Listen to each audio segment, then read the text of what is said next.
All right, so welcome to week 12 for Comp 1.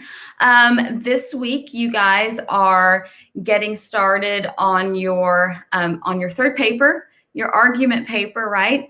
And so you should have picked, because I wanted your wheels to be turning last week about it, picked your topic for your paper.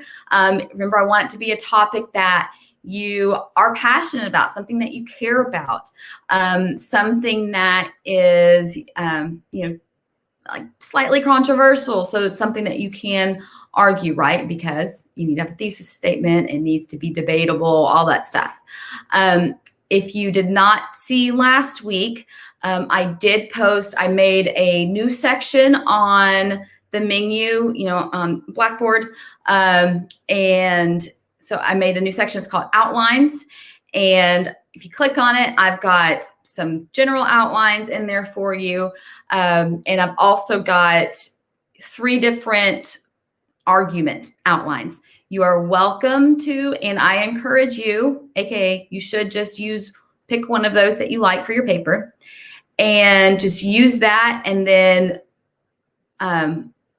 just make a copy of it and use that as you are putting your outline together for your essay. There are 2 different Tolman ones. So there are 2 different ways I've given you to formulate your argument if you were doing the Tolman method, which we went over, remember, a couple weeks ago. And then there is another example just for the classic argument method. I did not do one for the Rogerian method. So I just have the classic and then 2 different versions for Tolman.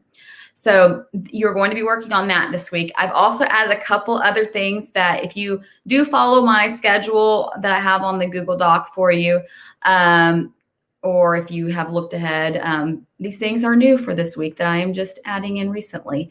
I am adding in a section about, it's called reviewing some writing basics. So these are just basic things that I am wanting you guys to review. Short little baby videos and short little readings, just because you have a paper that you're working on as well. But these are things that just because they're short and just because you're working on a paper does not mean that you will skip them. These are mandatory readings that you need to do. This week is about introductions and conclusions. And it's, like I said, it's short, but it is a very quick rundown of what goes in them, and some basic like parameters and suggestions to make them effective. The other short thing I have in the writing basics learning module is about, it's called the 10 essential features of academic writing. So academic writing, it is new to you, new-ish, right? You do a lot more writing on here than you actually do writing for school, right? Whether it be you're texting people, you are emailing, or probably really just like writing on social media or whatever. So ratio wise, you probably spend a lot more time writing in that genre than you do academically. And that's okay. But you need to know how to write one way in one place and write another way in another place. So that sheet just like a 1 through 10 of just important things to know with academic writing. Another thing that I have for you guys to go through, which is something that is essential to your while you are working on your rough draft. So I need you to go through this prior to you starting writing your rough draft. It is, it's going to be a 2-parter. It's the first part of MLA Works Cited Citations. So I have mentioned this to you guys, I think last week. I think I made a post that we are going to go over it some, because it's a very important piece of academic writing. In some classes with some professors, if you don't get it right, whether purposefully or by accident, 0, or I'm not grading it until you fix it. That's how some can be. So, that's just, it's something to practice now, because if you practice it now, then it'll be easy. There are far worse things in MLA, I promise you, because I'm having to do one now with my classes. It's called APA, and it's not that bad, but MLA is easier. MLA, and once you get used to it, it's not very bad. It is a necessary evil. It's just what comes with the territory, basically. But it shows that you're not making your stuff up. It shows, hey, I did my research, and this is what it is. So your citations, I have noticed, in reviewing your papers, some of them are missing information, not having the right information at all. Some of them have like some weird characters and stuff in them that didn't have anything to do with your stuff, which told me it was a citation generator that pulled the, whatever characters and whatever, which I told you guys you could use citation generators, but the caveat is you can use them, but you have to make sure that they're right. Okay. But making sure to know that they're right, you have to learn what it's supposed to look like and when information needs to go in there. Also, and I've seen students do this, where you just keep clicking the things on EasyBib or whatever it is that you're using, and you're not filling in the information that it didn't automatically pull. So that's important too. You need to have, the author, if there is one. You can only leave it out if there isn't one. The title, the date it was published, if it's there. If not, you have to have your date accessed.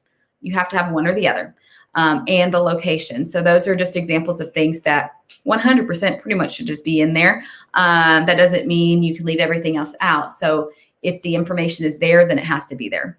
So I do have a learning module for you, briefly going over citations. So that is one thing I want you to do and go over before you start writing your rough draft. That way you can keep it in mind and work on that as you're putting it together. Because next week when we are doing our peer reviews, I'm adding a next extra part to your peer review where you also have to review your peers' citations, and I have like a little checklist for you and stuff. But this is very important to learn how to do. Also, next week we'll also work on the in-text citations, but that is not that is easier to do than the works cited page. So it's just something that I want you guys to keep in mind. You need to be checking OWL Purdue. It shows you pretty much every single type of source, what it should look like. Like I said before, there are so many different variables with sources. It's not like, okay, this is this one way, this is exactly the information that should be in there. I can give you, this is in total, this is all the information you would need, but that's if your information has, or if your source has all of that, it might not have all of it. So you remember all the different variables. So that is just something you're just going to have to stop and look up. If you do it as you go while you're writing, then that makes it, while you're researching, then that way you don't have to go back and look it up again, because basically you're giving yourself twice the work, and that sucks. So don't do that. So your outline is due on Wednesday. Your rough draft is due Saturday. So if you have questions about any of that, if you are having a hard time with the citations or the academic writing pieces, or even with your topic outline, whatever, anything at all, just let me know, and you can just email me and we can just email back and forth. I can Zoom with you guys, any of that. So we are nearing the end of the semester. So, just a few more weeks and then you're free. Okay. But also keep in mind with this paper, by the way, and I told you this before, this is your next project. It's not a paper, but your next one is you're using this information. So make sure you hold on to your sources and all that kind of stuff, bookmark it or whatever, because you might need to pull extra information for your infographic that you'll do in your next project. And then after that, we're doing your course portfolio. So if you have questions, y'all know what to do. And I can't wait to read your papers and, just see everything that you guys come up with.